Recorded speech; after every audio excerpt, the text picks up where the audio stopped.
This is a very serious thing I'm doing right now. Will you sign? Uh-oh. I'm going in the back. Really nice. Thank you. That was sweet. Thank you. See ya. He destroys, and he's the hit of the night. And then he goes back and he sits down at his seat and passes away. And it's weird because it's the thing that comedians talk about sometimes. And what we're learning is that night Nick got into a public argument with his parents. Sources later confirmed that Rob had told people that they were scared for their son Nick's mental health. And Nick's mother, Michelle, had allegedly told friends that they've tried everything and that they were really at their wits' end with how to help Nick. Yes, well, it was known to us and known to other people who were close to Rob and Michelle that Nick had a substance abuse problem that goes back quite a long time, but that they were all working on it together. And to be honest with you, Aaron, Rob and Michelle kept this family matter rather personal and, at least as far as we were concerned, close to the vest. About a month after the shocking deaths of filmmaker Rob Reiner and his wife Michelle Singer Reiner, Conan O'Brien's first public appearance became a quiet but powerful moment that many in Hollywood and far beyond it could not ignore. It wasn't marked by a speech, a statement, or even an acknowledgement of the tragedy.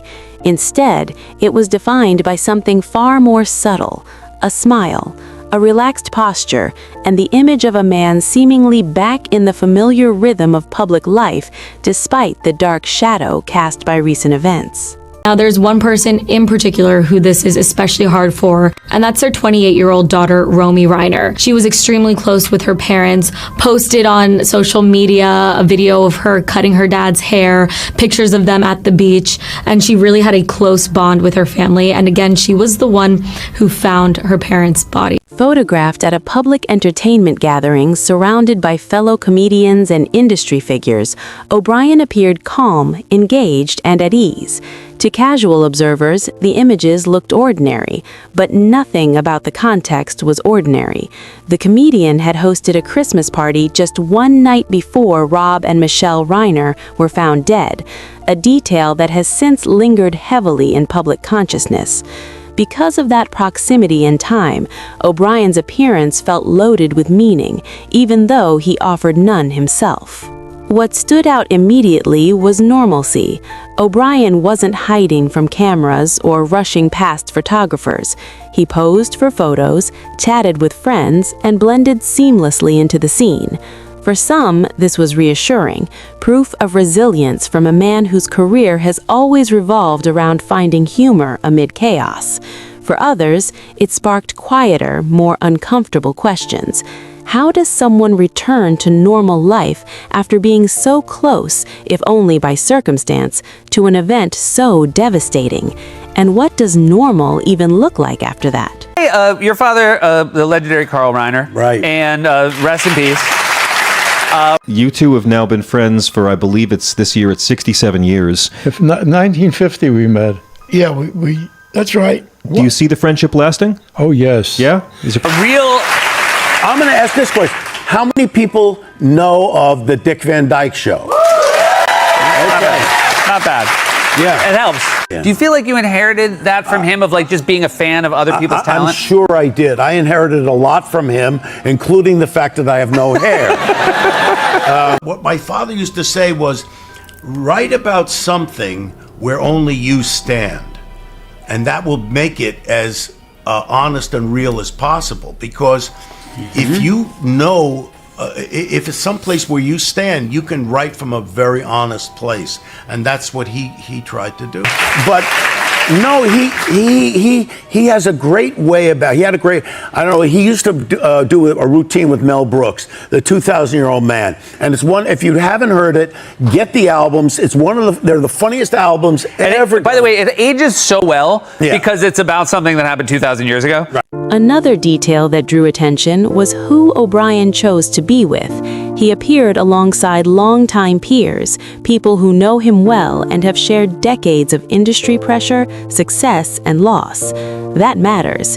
In moments of shock or guilt, people often seek grounding in trusted company rather than isolation. Being surrounded by familiar faces suggested not celebration, but support, a reminder that public smiles don't cancel private grief. Those close to O'Brien have long described him as someone who processes emotion internally, rarely performing vulnerability for an audience. Equally telling was what O'Brien did not do. There was no speech, no public explanation, no attempt to frame the moment or address speculation. For a man whose career is built on words, timing, and delivery, choosing silence can be deliberate. Silence can be a boundary, a way of respecting an ongoing investigation, honoring the dead, or simply refusing to turn tragedy into spectacle. So you can only imagine what the other children of the Reiners are going through, not only losing one parent, but two parents in a very grisly way, and also forming a wedge between themselves and their brother. What's that? I was always curious, like, what's that like in your household where you got three comedians basically all living together?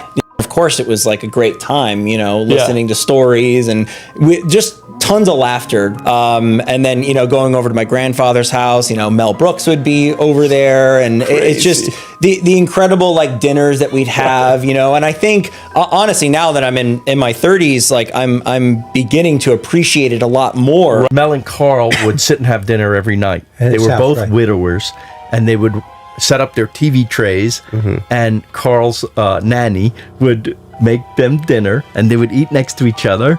And then after Jeopardy and the movie that they were watching, these are 90-something-year-olds, right? Mel would make his way over to the couch, fall asleep. Carl would make his way upstairs, and in the morning he would come down and Mel is gone. Well, one night, they're doing this.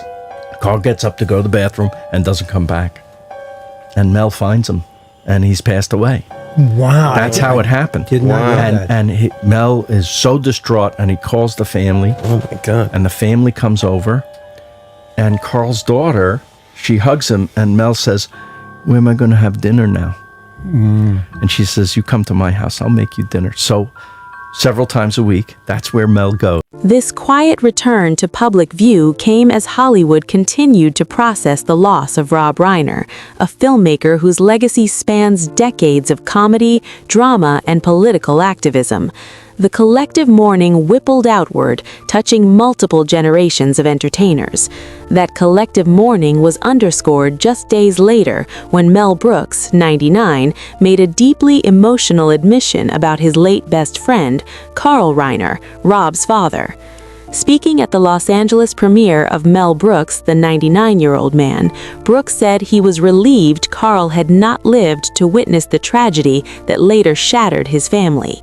"With what's happened, I'm glad that he passed away when he did," Brooks said, adding that his friend had never could have survived this terrible, terrible thing. The words landed heavily, reframing the tragedy not just as a loss of life, but as an unbearable burden of grief that might have destroyed even someone as resilient as Carl Reiner. The way my dad revered my grandfather, he would always want to come to the set of the Dick Van Dyke Show. He always wanted to be there. He always wanted to kind of learn what my grandfather, his father, was doing, and then kind of follow it in his footsteps. And then I look to my dad and the way he works and his work ethic, and he's, getting up there in age, but he's still wanting to make movies. He's still wanting to create things, and because he just loves it. Yeah. I will have imparted to you all the wisdom that I have acquired in my 70-plus years on this planet about creating opportunity. You're free to say anything you want, but if anyone disagrees with you, they're either thrown into jail or called a meathead, right? I wanted to capture the sights, the sounds, the smells of a hard-working rock band on the road. And I've developed that passion, I developed that work ethic, and that's all I want to do. The moment was made even more poignant by the presence of Judd Apatow, who moderated the Q&A and praised the enduring influence of Brooks and Carl Reiner's legendary collaborations.